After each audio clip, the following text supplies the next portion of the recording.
The broadcast is now starting. All attendees are in listen-only mode.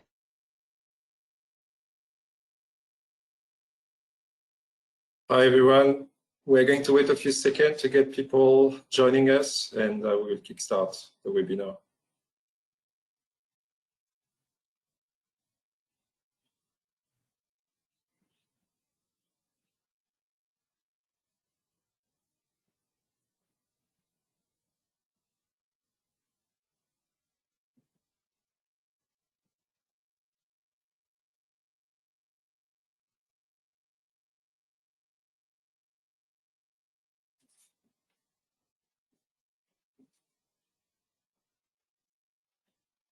Good morning, everyone. We're just waiting a few more seconds to have more people be able to join on time, and we're going to start.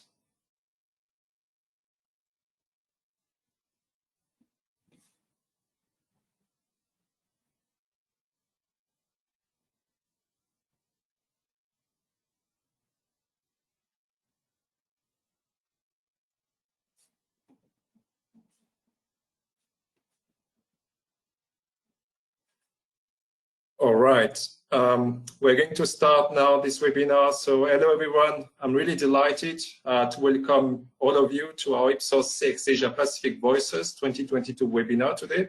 So thank you so much for taking the time to join us.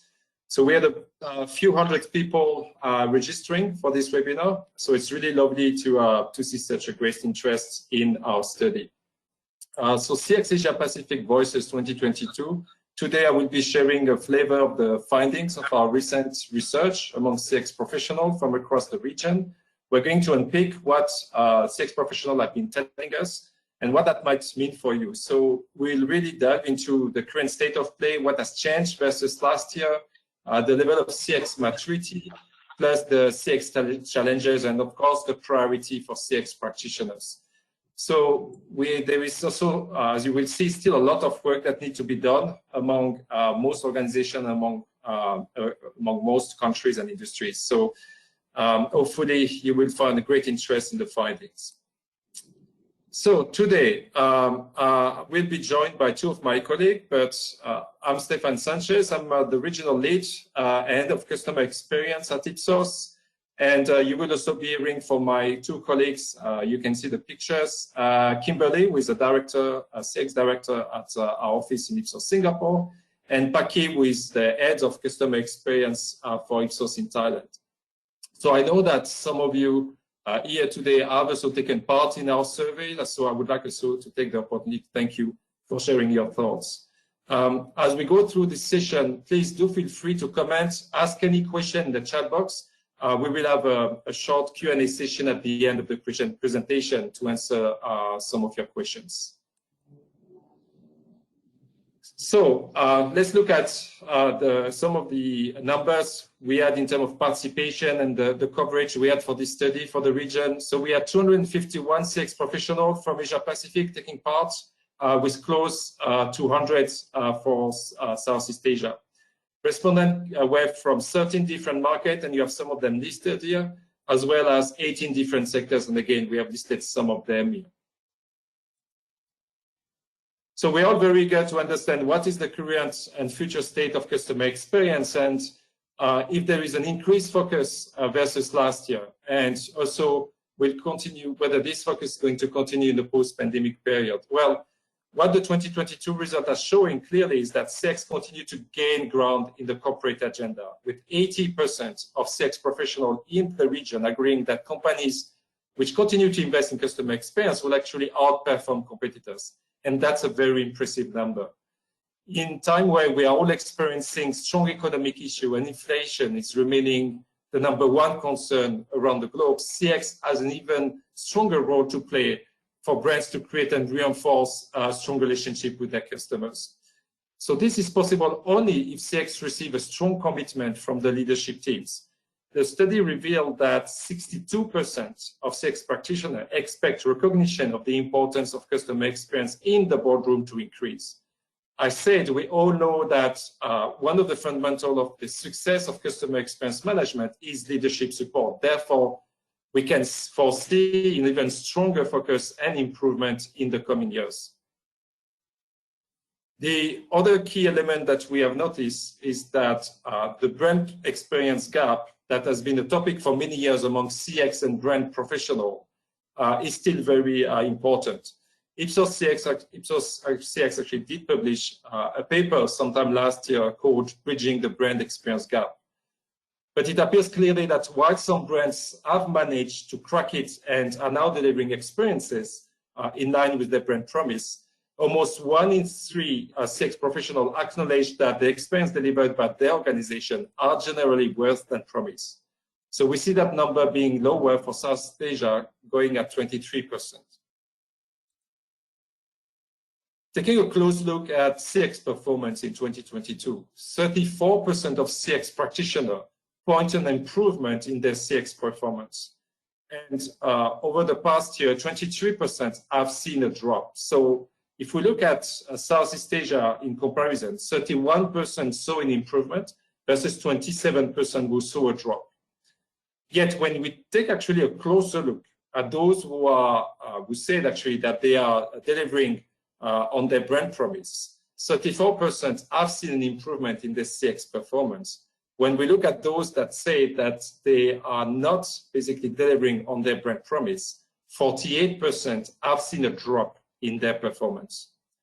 From a sector perspective, 35% of financial services practitioners have seen an improvement in performance, while from a country perspective, 41% of CX practitioners in Singapore have seen an improvement in their CX performance. So these results tell us that there is still a lot of room for improvement, especially when it comes to translating CX insight into really tangible improvement perceived by customers. So we are all very well aware that the pandemic has produced a lot of tension around budget and people. And in last year's result, this was actually a key element of worries for CX practitioners.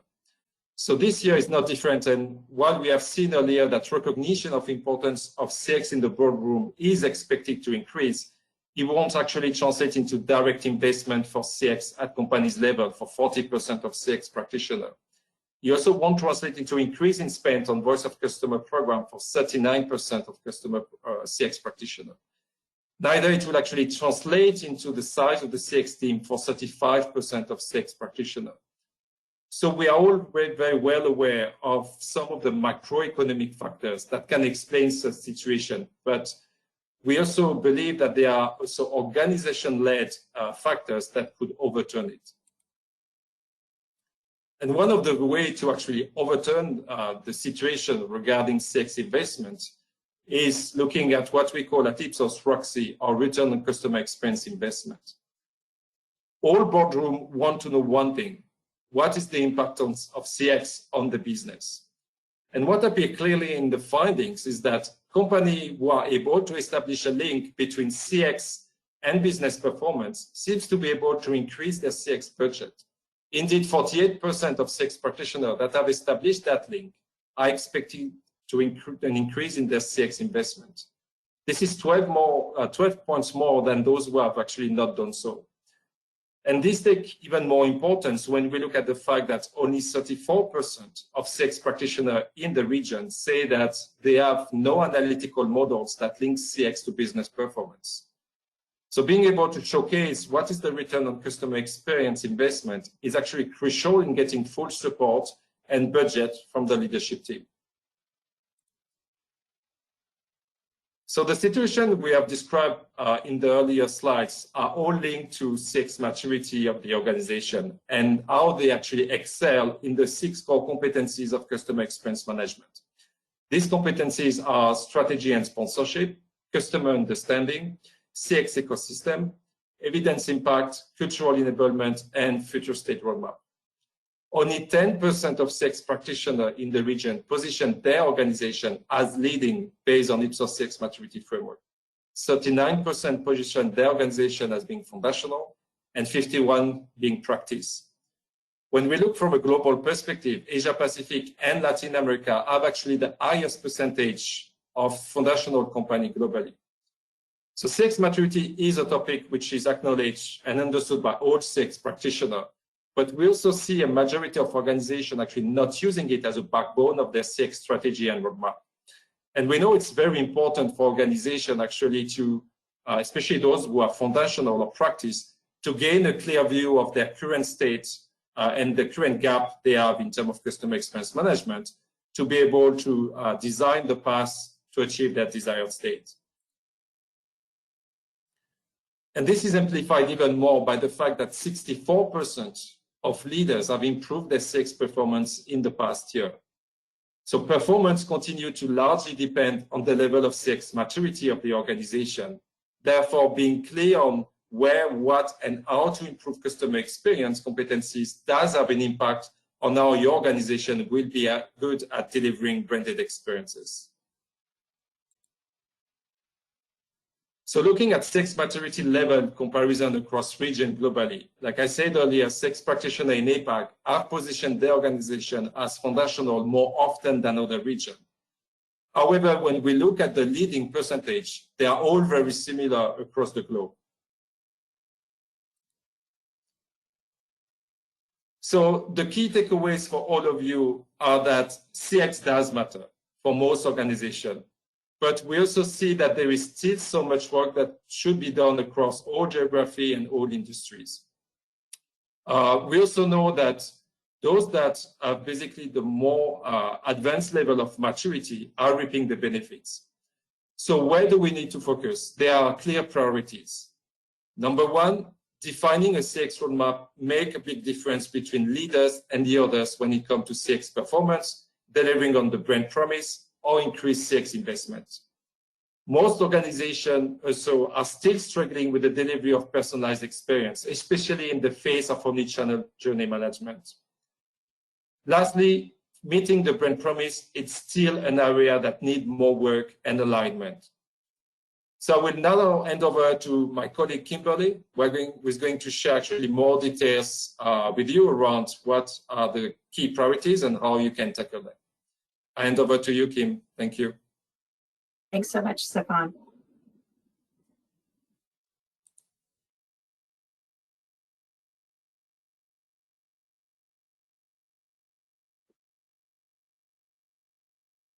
Okay, so in terms of top priorities for the next 12 months, the number one with 52% is to develop or refine the CX strategic roadmap. This doesn't come as a surprise when we look back at the results shared so far, and based on the conversations we've had with many organizations on the topic. There is a clear realization that the execution of the CX strategy will fall apart without a well-defined and governed roadmap. The second priority noted for APAC CX professionals is delivery of personalized customer experiences at 44%. This is followed closely by the third priority, closing the gap between brand promise and CX delivery. So let me first deep dive on that first priority, defining their CX roadmap. Across all levels of CX maturity, CX strategic roadmap is a priority for the coming months. The common element across all organizations, whatever their maturity level, is that changes as a result of the pandemic is now forcing them to rethink how customer experiences should be measured, how it should be delivered, and therefore how organizations should be managing CX. We know that some have already reviewed and redesigned their CX roadmap, but many have not. This means we could see gaps increase further in the next 12 months and more pronounced internal challenges seen as well.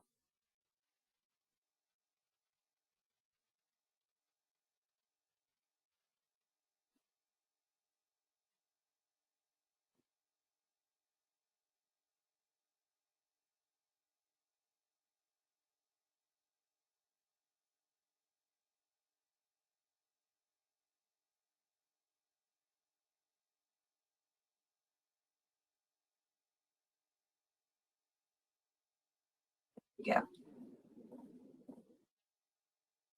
Finally, while developing a CX strategic roadmap is an absolute necessity to ensure the whole organization has a clear and common understanding of the priorities, milestones, and objectives, it needs to be supported and managed through a CX governance structure.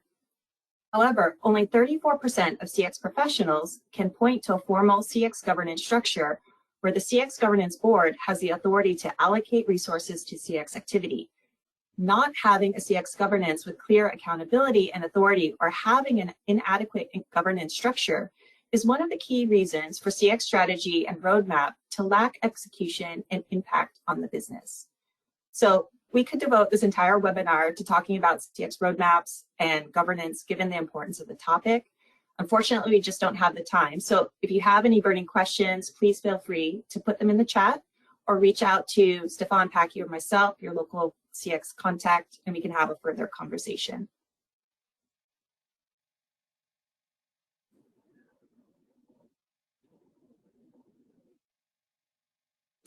So on to that second key takeaway.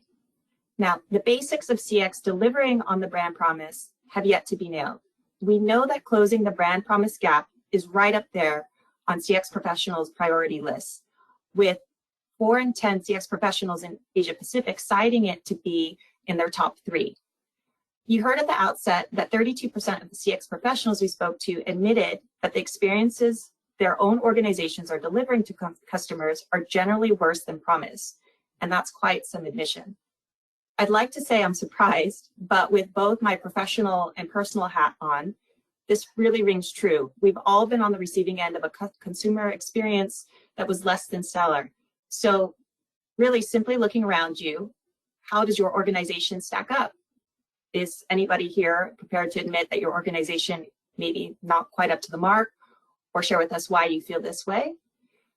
To point a finger at some of the sectors within Asia Pacific, specifically telco, financial services, automotive, around a third admit to delivering experience worse than promise.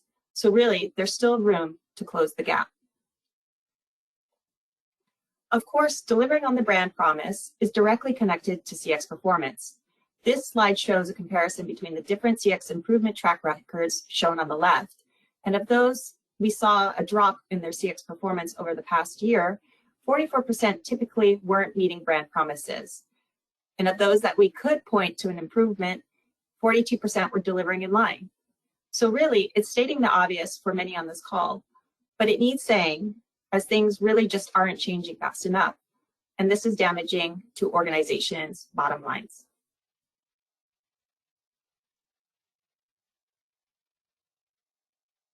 A quick point on the second takeaway about delivering on the brand promise.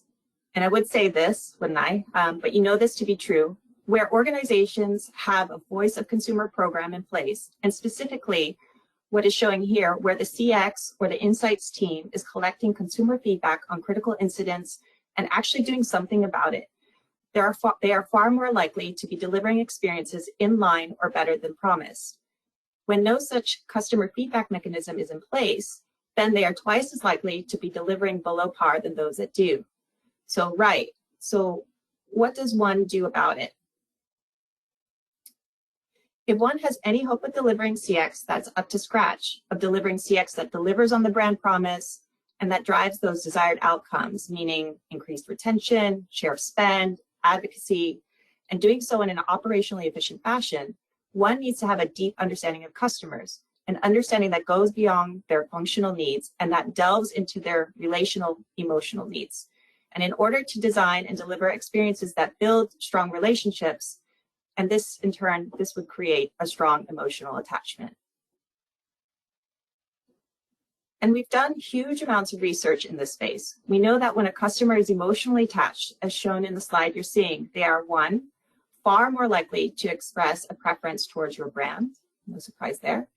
2, much more likely to recommend your brand than if they were just functionally satisfied. And 3, significantly more likely to stay with your brand in the future. And in addition to being crucial to driving customer outcomes, increased retention, and so on, emotional attachment can insulate brands from mistakes. So emotionally attached customers are more likely to be forgiving, which can lead to reduced rates of complaining behavior and a higher operational efficiency. Over the last few years, organizations across the board have been investing a lot of resources to make their processes more efficient and frictionless. As a result, a lot of the CX measurement and management focus still is centered on functional aspects of the consumer experience. The amount of effort a customer puts in to get something done, the speed of getting things done, or how to fix issues when they arise. Clearly, functional performance is key to meeting basic needs to deliver on the brand promise at its most basic level and prevent dissatisfaction.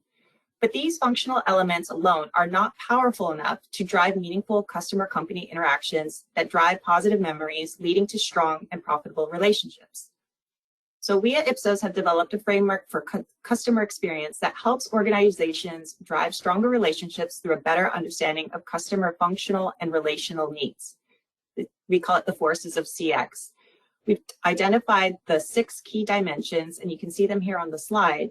And fair treatment, if I walk through some of them, fair treatment, so making customers feel that there is a fair exchange in their relationship with you. Status, having customers feel valued, respected, worthy of special treatment, and so on, which we then validated to be strong predictors of emotional attachment and relationship strength. Focusing on those that matter most to your customers will allow you to refocus customer experience measurement and management to address what truly matters. And if you want to know more, it's pretty straightforward. You can just Google the forces of CX and Ipsos, and it'll take you to some more information to better dive into that.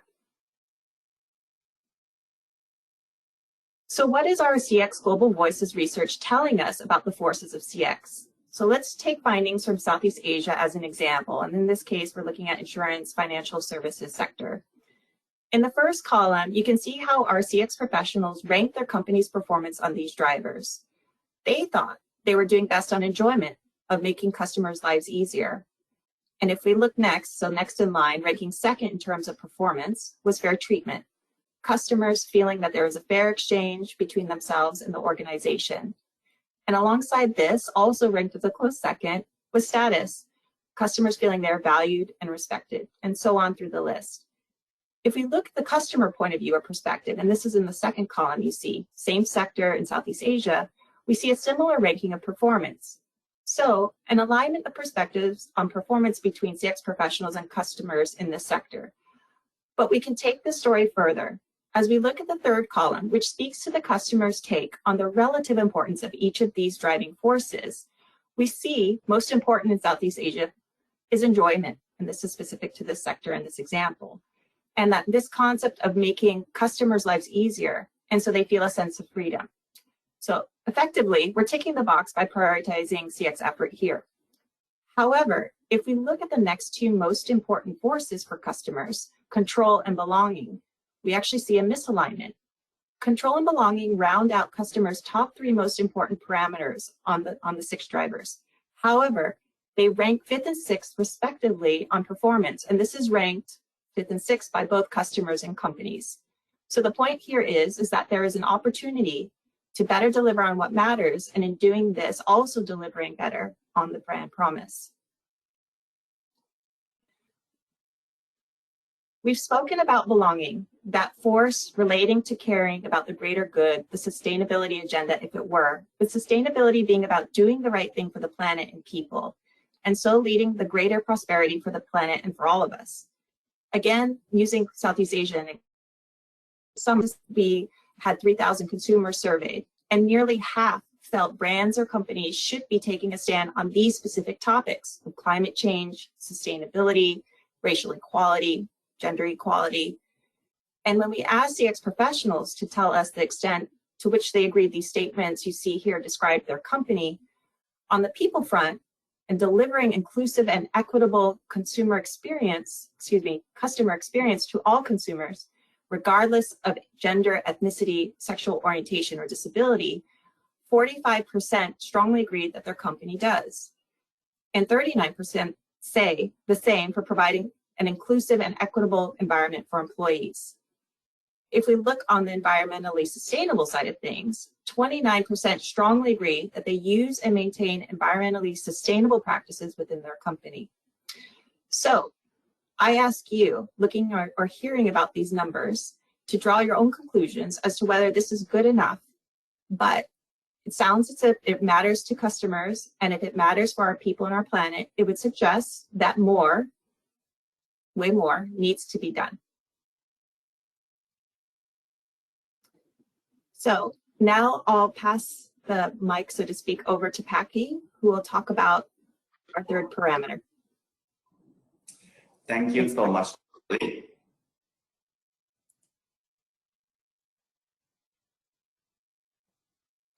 Okay, so thank you, Kimberly, for the view of the gap between the brand promise and the experience. Now we are looking at the third priority for CX practitioners, which is personalization. And in this way, we found that 44% of respondents stated that delivering personalized customer experience is one of their top priorities in the next 12 months. It is ranked number 2 in the ranking. We know that personalization is a big topic in 2021, and this year of 2022 is reconfirmed that findings. However, it kind of losing its ground because as you see that it used to be 61% in 2021 and it dropped to 44% in 2022. So what we see here is the organization moving back to the drawing board and focusing on the CX roadmap. Of course, that CX roadmap will include personalization, but personalization requires not only a plan, but the organization to be able to interpret customer, not as a segment, but as an individual. And this requirement will demand a lot in terms of the data management.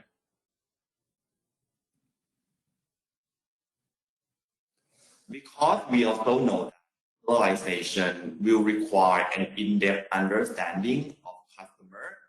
And when we ask our respondents about how their organization position in this, we know that it needs to integrate a lot of different sources of data. But we also see that that integration, that full integration is still more of a wish for of the majority of the organization. And this lack of fully integrated data is preventing personalization from happening. We also know that integration alone is not sufficient condition for personalization, but it is a strong enabler. So if you see in the finding of Ipsos CX Voices for this year, 21% of the organization say that their data is still siloed and there is no integration taking place. We also have the other spectrum on the right, in which about 1/4 of the organization saying that they already accomplished this ecosystem.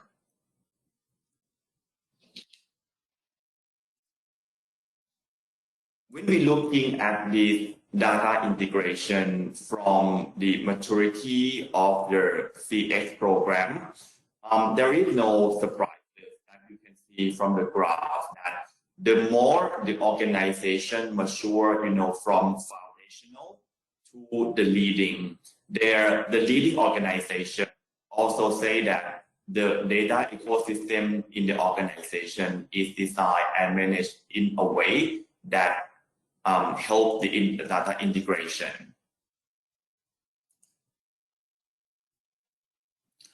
So now we move on from our top 3 priorities to what are the CX practitioners' challenges for this year. So if you can see from here, you see that as the CX advance in the organization, the omnichannel, which is the bar on the left, is currently stand as the number 1 challenge. More than half of the respondents say that creating or improving an omnichannel journey is the main challenge ahead. We know that omnichannel is not a new word. It has been there for a while, but it's still something that the organization proved to be hard to master. We are looking at broaden our perspective to other areas of the CX search challenges. We see about removing silo in the organization. We're talking about reducing the budget of CX infrastructure, there are a lot of internal challenges that going on in the organization. The third one is about measurement. So if you have the hard to explain or hard to interpret CX result, it does not help your organization in moving forward. And of course, apart from the internal challenges, the organization also have an external challenges like a business uncertainty and inflation. So these create a lot of challenge for the CX practitioners, and that brings us back to the drawing board. That means that the CX roadmap, that's why the CX roadmap has grown in importance and become a #1 priority for the organization.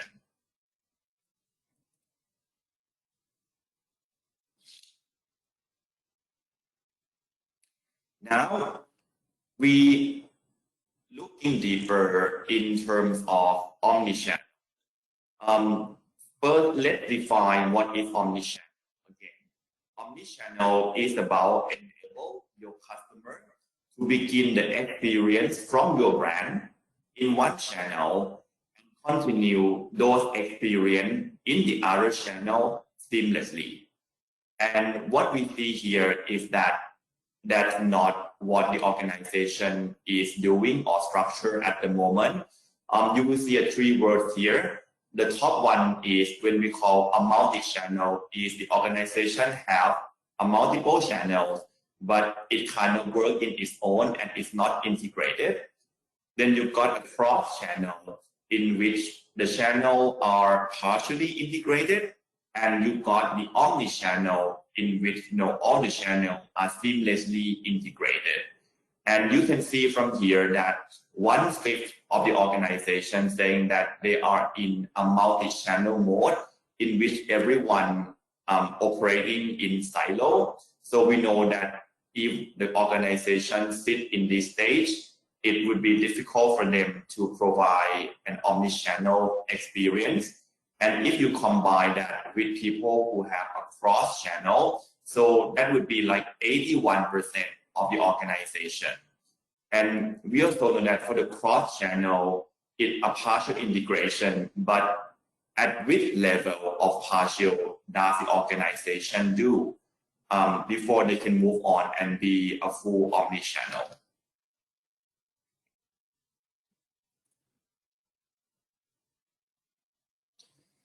And the organization also talking about the metaverse. It seems to be a big word in this year.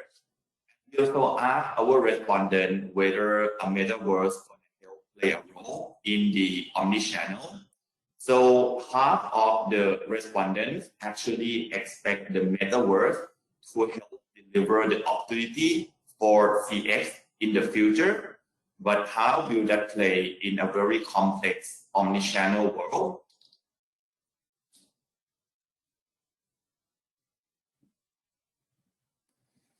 Although more than half say that metaverse can help with the customer experience, there are still a chunk of skepticism in which 33% or 1/3 of CX practitioners still don't know or not agree that metaverse can help deliver that customer experience opportunity. Right. So this is what we would like to show you today. Now I would like to give the floor back to Stefan to wrap up the presentation and what is the key takeaway for our 2022 CX Global Voices. Thanks, Paki. So as we have seen during the last 30 minutes, there is still a lot of things that need to be looked at from a customer experience perspective. And Paki and Kimberly actually have explained some of the key priorities and some of the key challenge. So key takeaways for all of you are, of course, defining a CX roadmap is the #1 priority. And we know it makes a big difference between leaders and the others when it comes to CX performance. So this is going to be, and has been this year, is going to be next year, still a huge focus for many organizations across the region. The second element is around personalization. And for most organizations, they are actually still struggling with the delivery of personalized experience, especially in the face of omnichannel journey challenges. So Paki shared with us that personalization requires an in-depth understanding of customer. And we know that in a world which is crowded with data, it's very important that the organization actually can connect the dots and be able to deliver tangible benefits for both the customer and the organization. Finally, meeting the brand promise, and Kimberly earlier shared in details that there is a lot of thoughts and alignment that still need to happen and need to be done for many organizations. And this should start by understanding customer beyond their functional needs and designing and delivering CX in a truly human-centric manner. So with all said, Kim, I think you have access to the question and the chat. Could you share with us if there's any question that we should look at and answer right now? Yeah. So just looking through the chat, thanks so much for submitting a few really good questions here. Just reading through. Okay, here's a good one. Maybe for you, Stefan. Roadmap is a priority and needs more focus. What's driving that? Yeah, that's an interesting one because I mean CX roadmap, and we have talked quite a fair bit during this presentation. It has been a very hot topic over the last 12 to 18 months, and I will think that that's mainly for two key reasons. Number one is because with what we have been through with COVID over the since 2020. And what we are going through now, with the economic environment being very fluid, and many organizations, as we see in the results, don't have a clear picture of what future will look like. Everything that was planned, everything that has been designed in terms of CX roadmap, need to be reviewed or updated based on the current needs and the changing environment, but also the changing expectation from customers. The second element that we see also, again, discussing with companies around the region globally, a lot of organizations have realized that without the fundamental in place, they are not going to be successful in terms of one, closing the brand experience gap, but also at delivering a branded experience. So we know that there is three fundamental elements, right? Is number one, you have a reliable and strong CX ecosystem measurement in place that allow the organization to understand what's going on, get a pulse, and also identifying some of the changes in behavior. Number two is, of course, having a strategy and a CX governance in place to really enable the organization to prioritize what they should be focusing on, and also to understand where they are at from a maturity perspective and where they want to be in the future. And number three is, like I said earlier, is also around how they need to ensure that the CX roadmap is relevant and still aligned with the changes in the business orientation that companies basically have had over the last few months and the couple of years that we just have been through. So in a nutshell, I think those are the key elements that, for all CX practitioners, they should be looking at and understanding from a CX roadmap perspective. Great, thank you for that. We picked one out for you, Paki. It's right up your alley here. Omnichannel is a big challenge amongst CX professionals, but it seems like an end goal.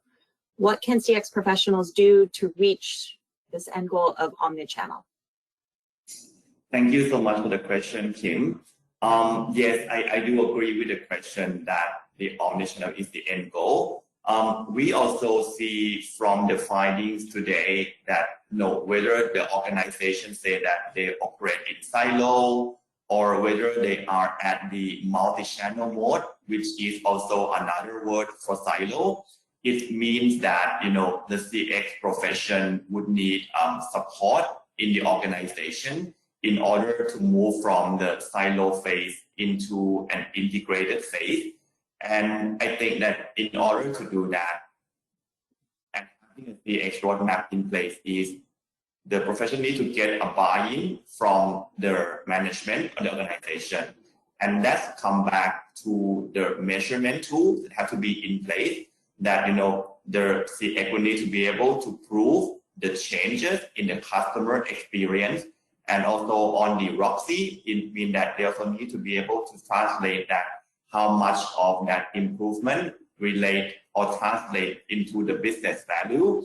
Only when the organization do that, they can get the support, the resources, and be able to kind of allow everyone to move from a multi-channel phase into an omni-channel phase.